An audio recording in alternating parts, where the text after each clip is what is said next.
नमस्कार, the points only programme में आपका स्वागत है।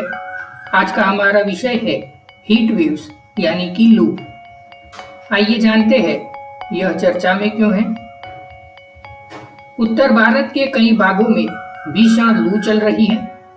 राजस्थान, हरियाणा, उत्तर प्रदेश और मध्य प्रदेश के कई जिलों में 45 डिग्री सेल्सियस तक तापमान चला गया है, जो कि सामान्य तापमान से 5 डिग्री अधिक है। आइए जानते हैं लू क्या होती है इसके बारे में।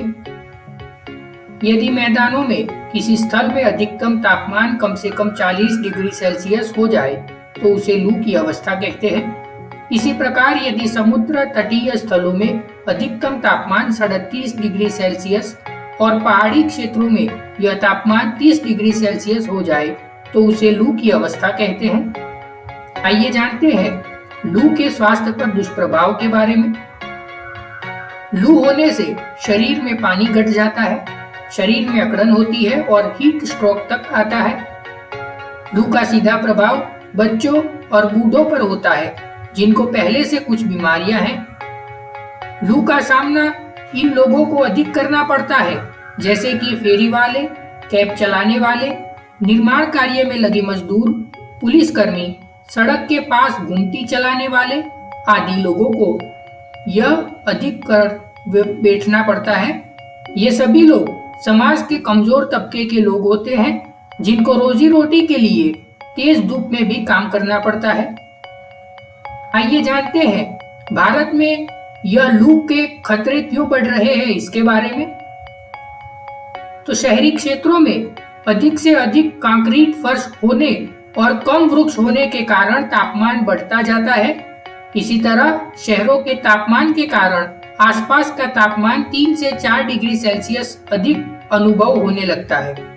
विश्व भर में पिछले 100 वर्षों में तापमान 8 डिग्री सेल्सियस के औसत से बढ़ गया है और रात्रिकालीन तापमान में भी बढ़ोतरी देखी गई है।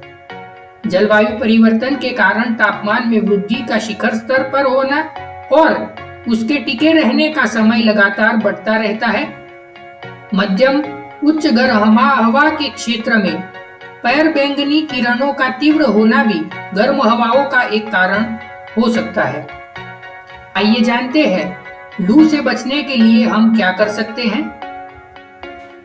ऐसे स्थानों का पता लगाया जाना चाहिए जहां गर्मी ज्यादा पड़ती हो और वहां पर मौसम विभाग के आंकड़ों के अनुसार करते हुए समय पर कार्रवाई करने से अधिक लोगों की जानें बचाई जा सकती हैं। गर्मी से मजदूरों को सुरक्षा प्रदान करने के लिए वर्तमान में श्रम कानून और नियमावलियों में समीक्षा की जानी चाहिए। आदि स्वास्थ्य, पानी और बिजली जैसे प्रक्षेत्रों में नीतिगत हस्तक्षेप और समन्वय किया जाना चाहिए।